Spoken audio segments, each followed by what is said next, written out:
शिव सनकादिक आदिक इंचित, शेष न पावत पार मेरे वाला जी, शेष न पावत पारे, शेष न पावत पारे।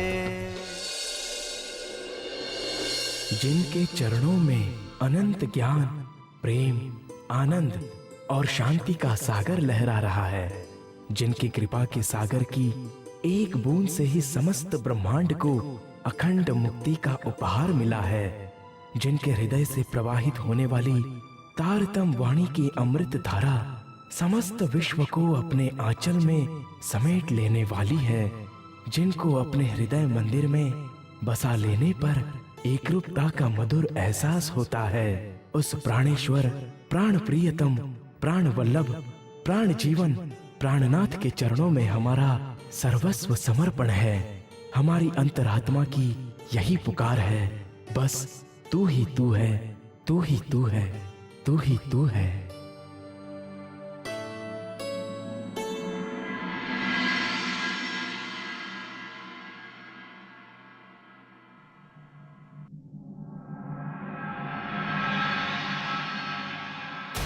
ओए नामुराद, कौन है तू और यहाँ कैसे आ गया? जनाब, मैं कासिद हूँ और हुजूर की खिदमत में एक खत लेकर हाजिर हुआ हूँ। तो खड़े खड़े मेरा मुंह क्या देख रहा है? दे दे सिपाही को और दफा हो जाए यहाँ से। लेकिन हुजूर आली,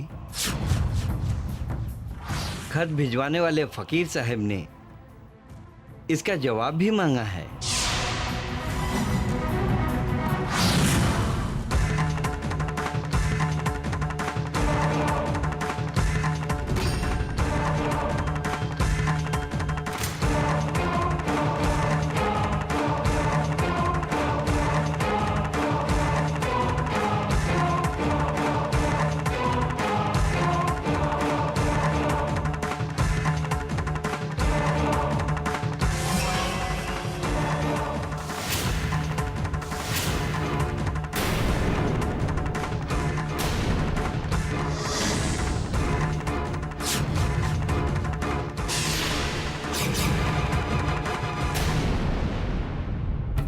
ये क्या माजरा है? किसने भेजा है ये खत? जी जनाब, पहाड़ पर एकांत में चिल्लकश एक मिस्किन फकीर साहब रहते हैं। उन्होंने एक खत भिजवाया है और इसका जवाब भी लाने के लिए कहा है। उन्होंने ऐसे खत और किस किस के नाम से भिजवाए? जनाब, उन फकीर साहब ने ऐसे कुल 5 खत भिजवाए थे। आपसे पहले 4 खत काजी शेख उल इस्लाम साहिब, जनाब आकिल खान, जनाब रिजवी खान और निजाम साहब को पहुंचाया हूं। तो फिर उन सब हजरात ने क्या जवाब दिया है? जी, उन्होंने शीघ्र जवाब देने का वायदा किया है। तो ठीक है, पहले उन सब हजरात से जवाब ले आओ, फिर मैं भी जवाब दे दूंगा, क्योंकि वो आलिम फजील इंसान है।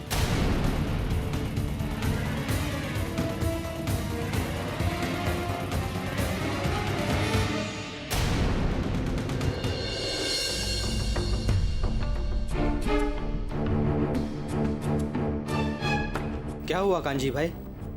कोतवाल साहब ने कुछ जवाब दिया? नहीं निर्मल जी, कोतवाल ने भी वही बात कही है जो बाकी सब ने कही थी कि पहले बाकी सब से जवाब लेकर आओ, फिर मैं जवाब दूंगा। कोई बात नहीं कांजी भाई, संदेश पहुंचा देना भी अपने आप में एक महान सेवा है। आइए अब हम श्री जी के पास जाकर उन्हें ये सारी बात बता देते हैं। ठीक है, चलिए।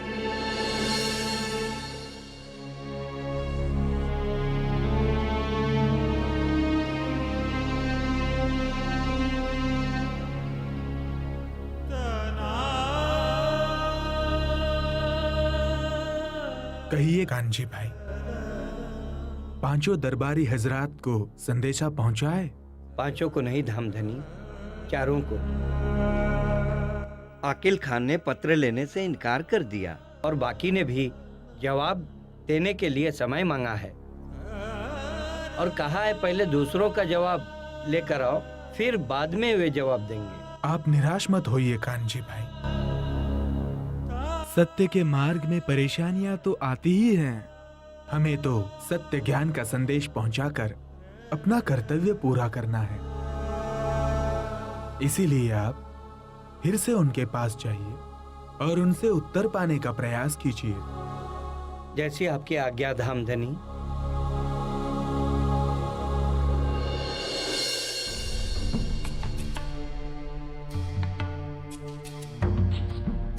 निजाम साहब, मेहरबानी करके आप उस खत का जवाब दे दीजिए, क्योंकि मैं एक गरीब आदमी हूं। जब तक आप जवाब नहीं देंगे तब तक मैं उन फकीर साहब से अपनी मजदूरी भी नहीं पा सकूंगा। तो फिर मैं क्या करूं? उस फकीर ने कोई मामूली मसला लिखकर नहीं भेजा है, बल्कि कयामत और इमामत का दावा किया है। ये काम इतनी जल्दबाजी का नहीं है और ना ही इसका हमें कोई अधिकार है।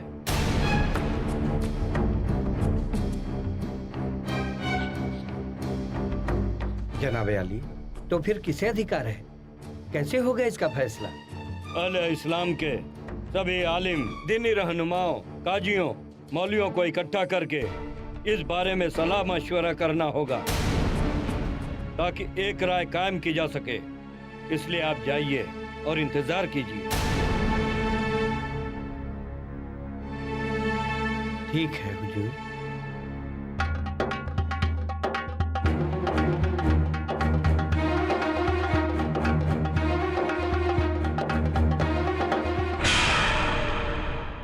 देखो, इस अजीम मुकदमे का मैं तुम्हें तुरंत ही जवाब नहीं दे सकता। मुआफ कीजिए जनाब, आपके जवाब के इंतजार में मुझे 2 हफ्ते हो गए हैं। आखिर उस खत में ऐसी कौन सी बात लिखी है जिसका जवाब आप लोग 15 दिनों के बाद भी नहीं दे पा रहे हैं? जबकि आप सब तो बहुत बड़े ज्ञानी और विद्वान हैं। उस खत में लिखा है कि हिजरी 1000 साल के बाद आने वाले मुजद्दिद दीन इस्लाम यानी धर्म सुधारक अपने निश्चित समय में आ गए हैं। क़यामत का वक्त नजदीक आ गया है। इसका फैसला करना मेरे लिए तो क्या, किसी भी एक व्यक्ति के लिए संभव नहीं है। उस खत को पढ़ते पढ़ते जब मैं हैरान हो गया, तब हार कर मैंने उसे एक तरफ रख दिया। लेकिन जनाब, अब मैं क्या करूं? जब तक आप जवाब नहीं देंगे तब तक उन फकीर साहब से अपनी मेहनत का पैसा भी नहीं मांग सकूंगा। इंतजार करो, हम उलमाए दीन मिलकर जब कोई फैसला कर लेंगे तब जाकर उन फकीर साहब को जवाब दे देना। अभी तुम तशरीफ ले जा सकते हो।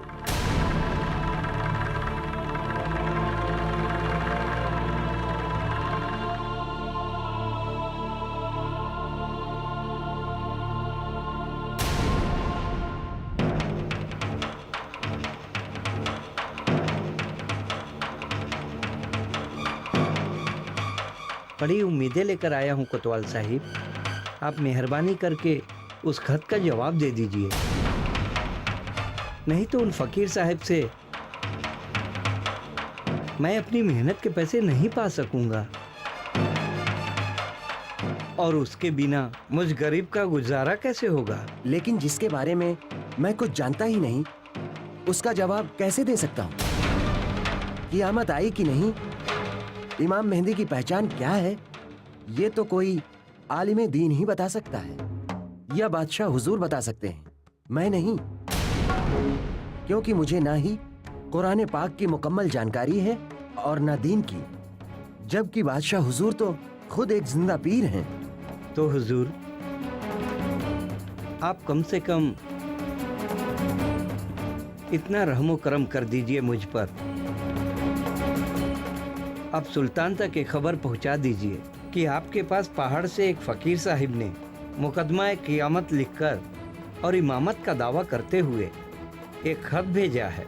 मेरे ख्याल से वे इसे पढ़कर खुद ही जवाब दे देंगे। सुल्तान के सामने क़यामत और इमामत की बातें करना मेरे लिए मुमकिन नहीं है। अगर कोई जेर जबर हो गया या कोई बात कुरान पाक के एतबार से पूरी ना हुई तो उसका अंजाम क्या होगा, ये सोचकर मेरी रूह कांप जाती है। नहीं नहीं, मैं ये काम नहीं कर सकता। अब तुम जाओ यहाँ से।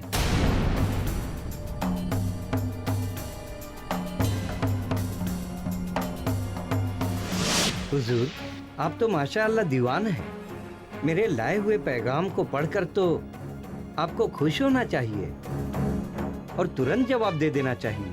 जिसे तुम खुशखबरी कह रहे हो वो तो मौत का पैगाम है।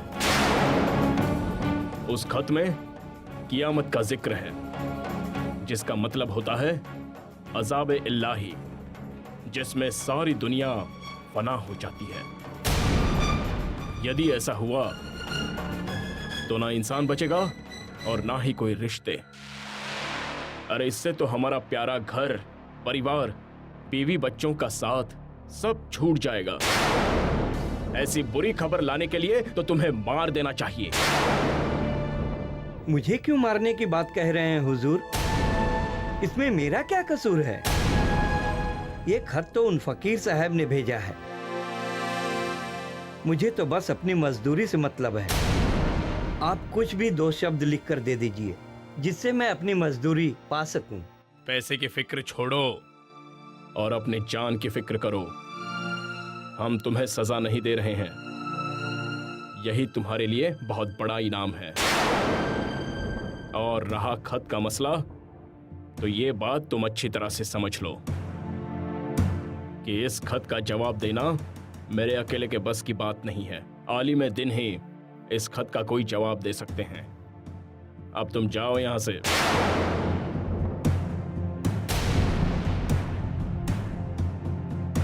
ये कैसे ज्ञानी है, इतने बड़े पद पर बैठे हैं और इन्हें कियामत का सही अर्थ भी नहीं पता। श्री जी तो कहते हैं कि कियामत का दिन मोमिनों के लिए खुशी का दिन होता है, जिसमें उन्हें हक ताला का दीदार प्राप्त होता है और उनके अच्छे कर्मों का फल मिलता है।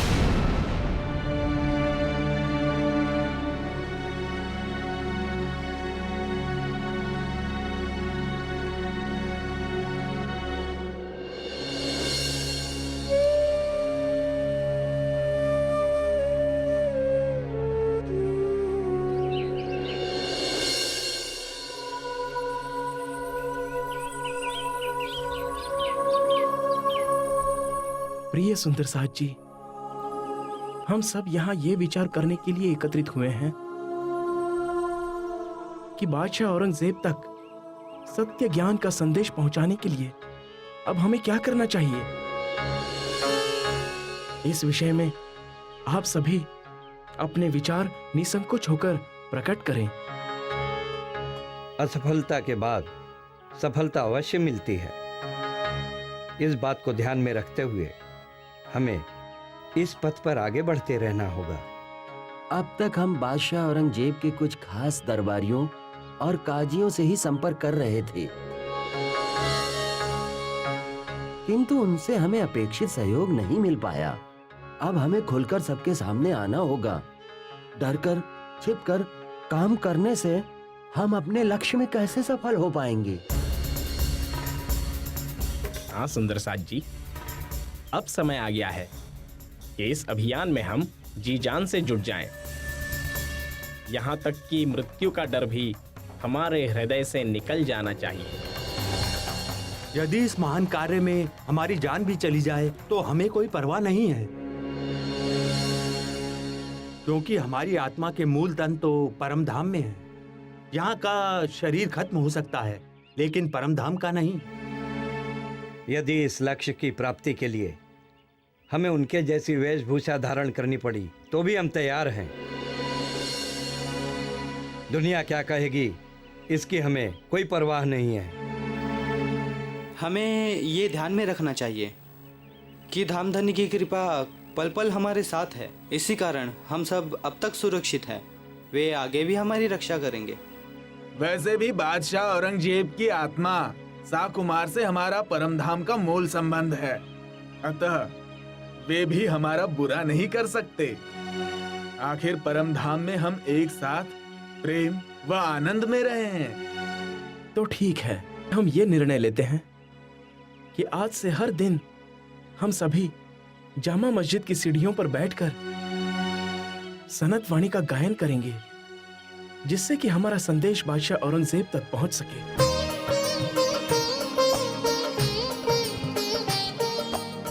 सोई सुहागिन धाम में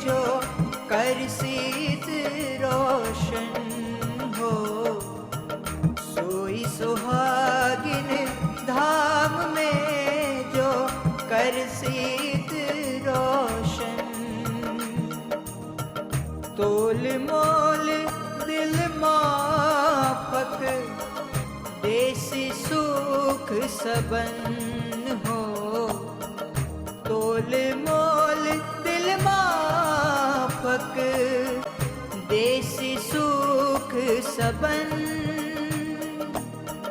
सोई सुहागिन धाम में जो कर शीत रोशन हो, कर शीत रोशन।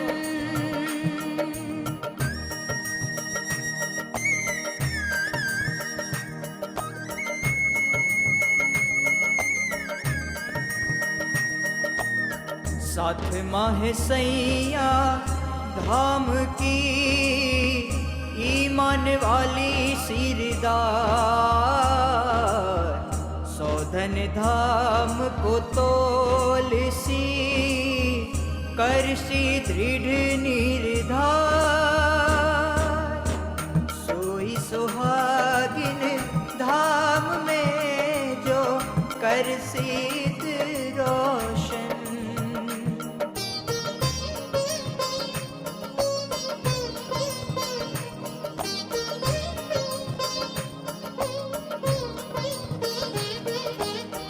ये तो पातशाही दीन की सो गरीबी से होए, और स्वांत सबूरी बिना कबहु न पावे कोए, सोई सुहागिन धाम में जो कर शीत रोशन।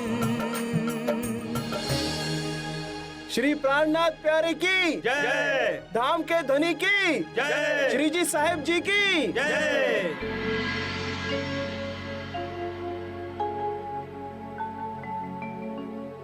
रूहे उतरी लैलत कदर में, सो उम्मत रब्बानी जान, इनको हिदायत हक की ऐ दिल मोमिन अर्श सुभान, ऐ दिल मोमिन अर्श सुभान। कहिया पर जले जबराइल, चढ़ सके आना चौथे आसमान,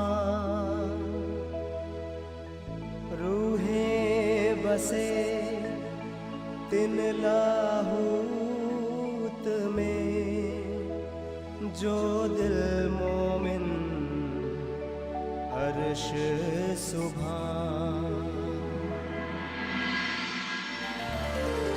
एही खासल खास गिरो मोहम्मदी,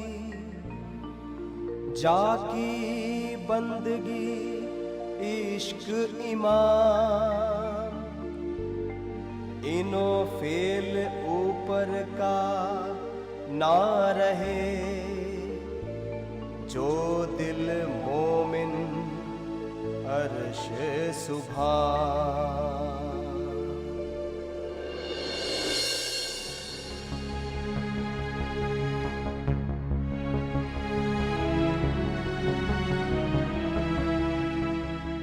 भाइयों, मेरा नाम नंदलाल है।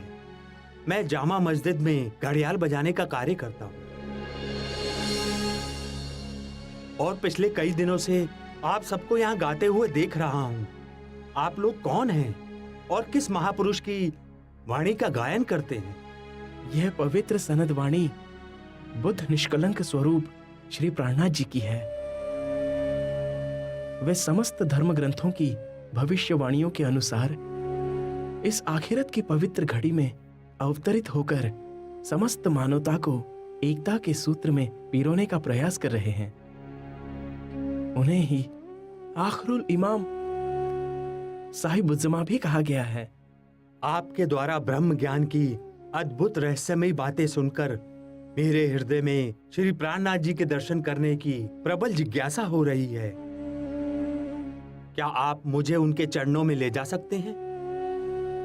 अवश्य, हम आपको अभी ले चलते हैं।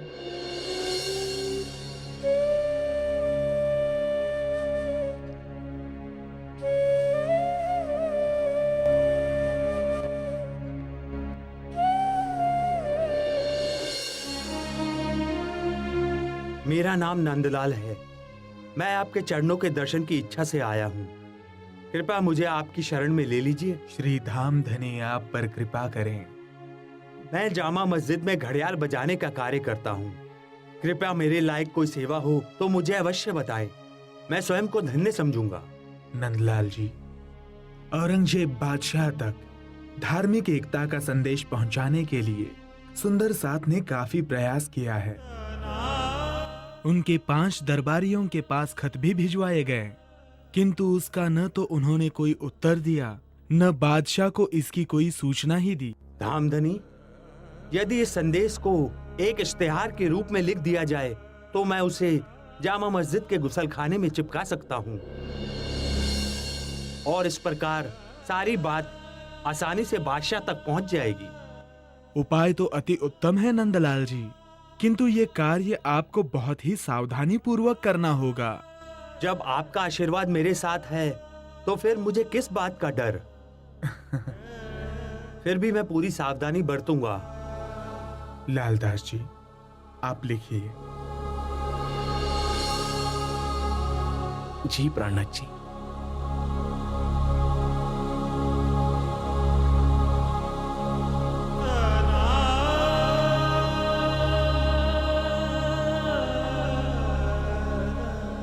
लिखिए। बिस्मिल्लाहिर्रहमानिर्रहीम। अल्हम्दुलिल्लाहि रब्बिल आलमीन। हर खास व आम को इत्तला दी जाती है कि जिस आखरुल इमाम अलिफ सानी मुजद्दिद आजम के ज़हूर के लिए अहले इस्लाम मुंतजर व बेकरार हैं, वह 10वीं और 11वीं हिजरी में जाहिर हुआ।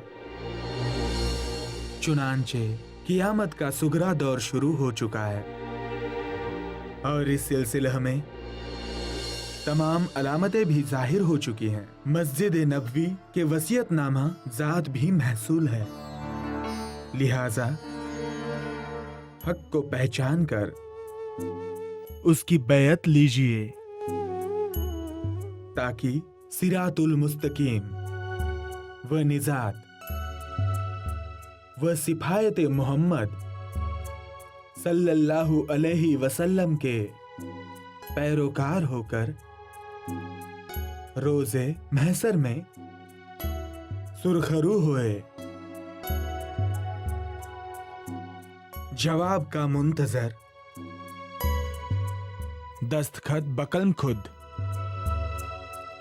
फकीर सैयद मोहम्मद इब्ने इस्लाम।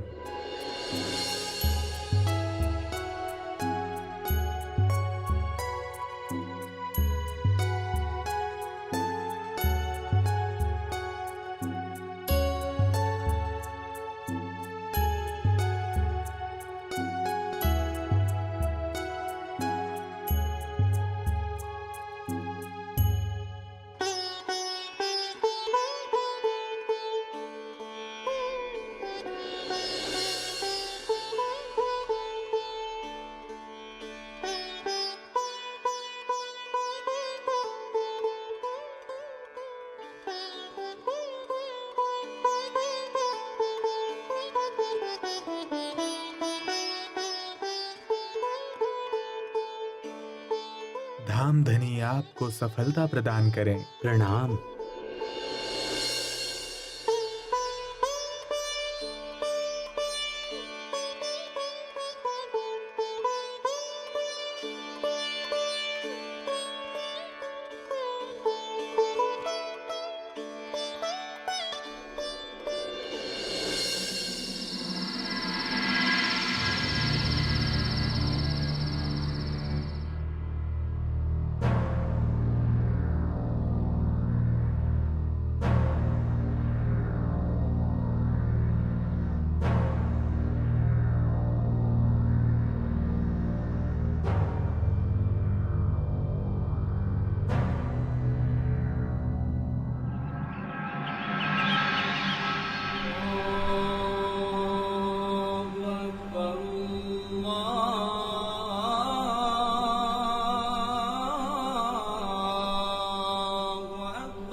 ये किसने लिखा है? आखरुल इमाम अलिफ सानी। मुस्दिद आजम जमा का ज़ुहूर अभी कैसे हो सकता है? कियामत तो अभी बहुत दूर है। कियामत की अलामतें तो अभी जाहिर होना बाकी है। आप बिल्कुल सही कह रहे हैं। हमें जल्द से जल्द आलिम दीन और बादशाह सलामत को इस बात की जानकारी देनी चाहिए।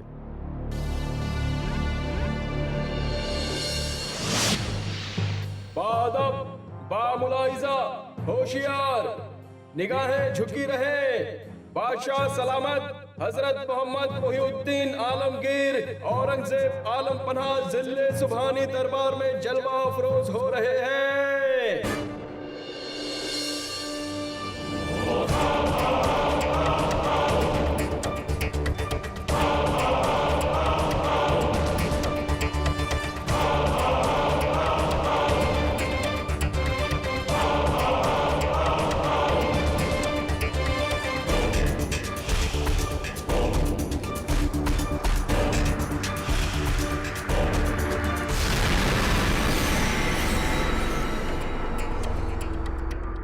तशरीफ रखिए।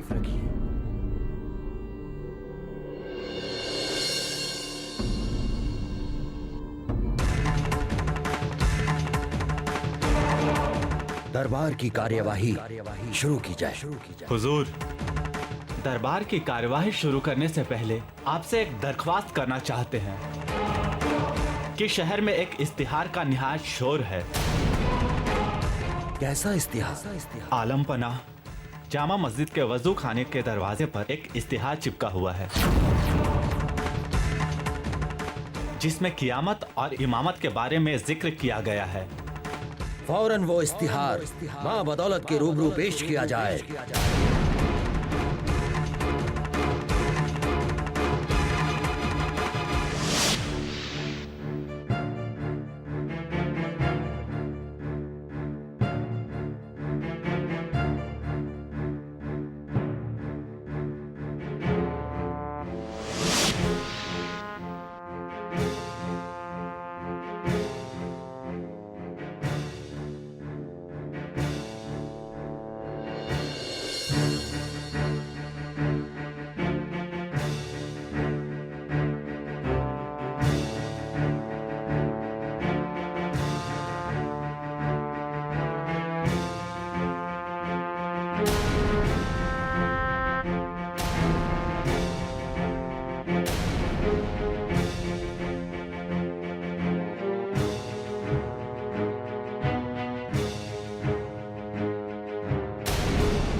शुक्रगुजार हूँ मेरे आका, तूने मुझे यह मुबारक पैगाम दिया है। इंशाअल्लाह अब हमें अल्लाह ताला का दीदार होगा। मोमिन तो इस दिन का बेसब्री से इंतजार करते हैं, लेकिन ये इश्तिहार गुसल खाने से क्यों बरामद हुआ है? ऐसा मालूम होता है कि शेख सुलेमान की लापरवाही की वजह से ही मोमिनों को परेशानियों से गुजरना पड़ा है और मुझे इमाम आखरुल जमा हजरत मोहम्मद अल मेहदी के दीदार से महरूम होना पड़ा है। शेख सुलेमान, इस तरह गुसल खाने से ये रुक्का बरामद होने से यह बात साफ जाहिर है कि आपने अपना फर्ज बेहतर तरीके से अदा नहीं किया। मोमिनीन हजरात पहले आपके पास आए होंगे, लेकिन जब आपने उनकी फरियाद नहीं सुनी, तब मजबूर होकर उन्हें यह रास्ता अपनाना पड़ा है। चुनांचे आपको अभी इसी वक्त आपके ओहदे से बर्खास्त किया जाता है।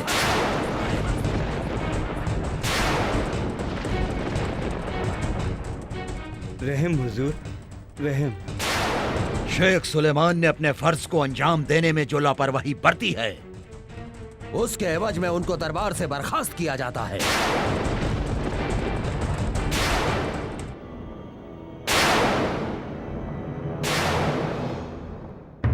और शेख अब्दुल्ला वल्द शेख निजाम को उनका ओहदा अता किया जाता है। आलम पना का इकबाल बुलंद हो। इंसाफ पसंद आलमगीर एक जिंदा पीर। अब्दुल्ला सल्तनत में ये ऐलान आम करवा दिया जाए कि गुसल खाने में रुक्का चिपकाने वाला जो कोई भी फरियादी हो वो आने वाले जुमे की नमाज के बाद जामा मस्जिद के बाहर हमसे मुलाकात करे। जो हुक्म जिले सुभानी आलम पना।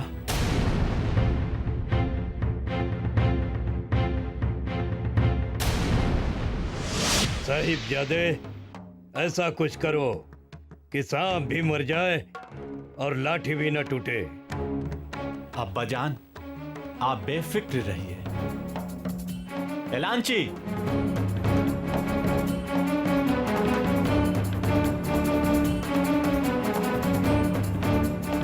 जी जनाब। जरा गौर से सुनो कि तुम्हें क्या करना है। फरमान सुनाते समय गुसल खाने में रुक्का चिपकाने वाला शब्द ना बोलकर सिर्फ इतना ही बोलना है कि जो कोई भी फरियादी हो। इंशाअल्लाह जनाब, ऐसा ही होगा। सुभान अल्लाह। अब तुम जाओ और अपना काम शुरू करो। जो हुक्म जनाबे आली।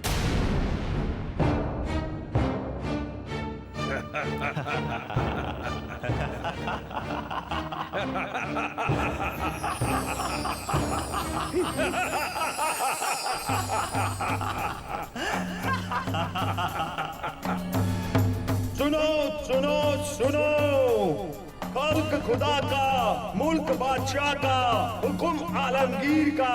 सुनो सुनो सुनो, अरे खासो आम को इत्तला दी जाती है कि सुल्तान औरंगजेब आलमपना ने ऐलान करवाया है कि उनके राज्य में जो कोई भी फरियादी हो वो आने वाले जुम्मे की नमाज के बाद सुल्तान से मुलाकात करके अपनी फरियाद उनके रूबरू पेश कर सकता है।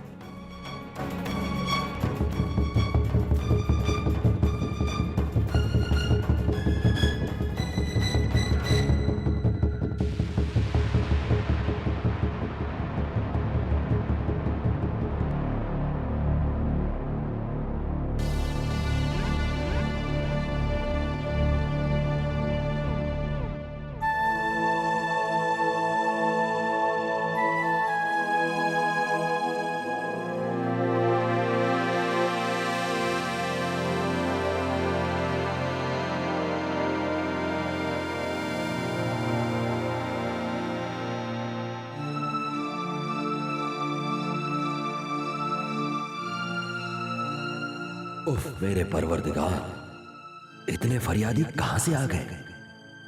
हमने तो सिर्फ रुक्का चिपकाने वाले फरियादी के लिए ही ऐलान करवाया था।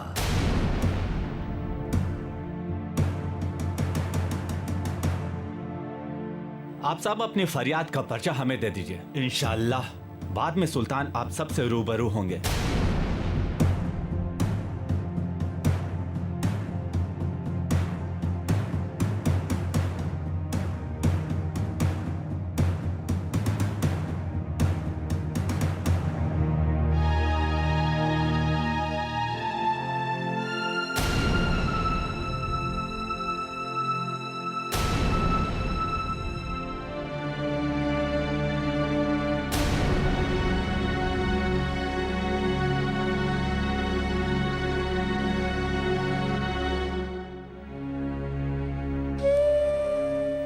ये तो उन्हीं लोगों की अर्जी है जिन्होंने गुसल खाने में रुक्का चिपकाया था। कहीं बादशाह इसे देख ना ले, इसे तुरंत छिपाना होगा।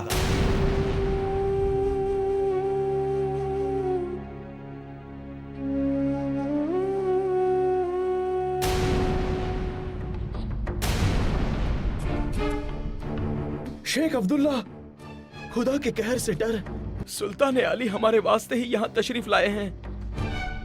हमने ही गुसल खाने में रुक्का चिपकाया था।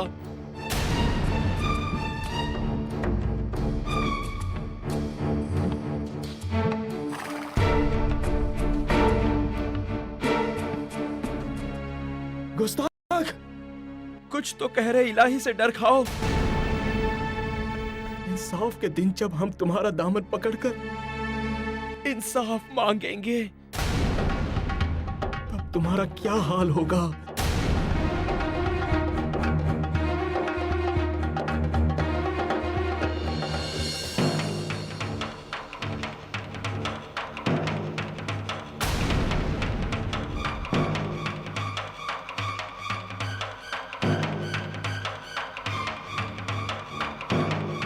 बादशाह, बादशाह!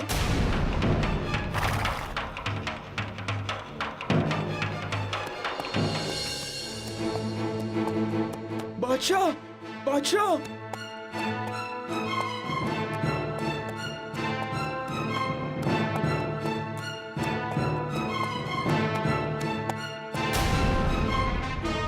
बादशाह!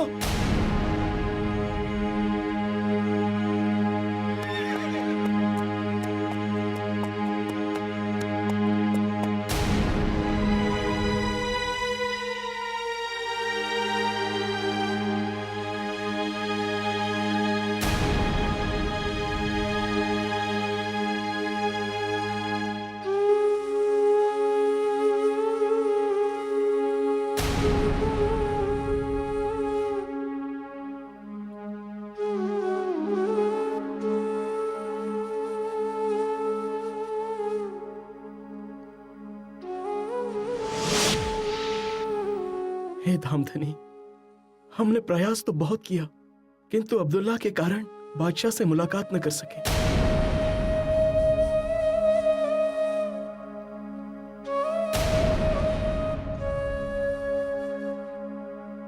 किंतु श्रीजी साहिब जी, हम पीछे हटने वाले नहीं हैं। जब आप अक्षरातीत धामधनी पल पल हमारे साथ हैं तो फिर हमें किस बात की चिंता?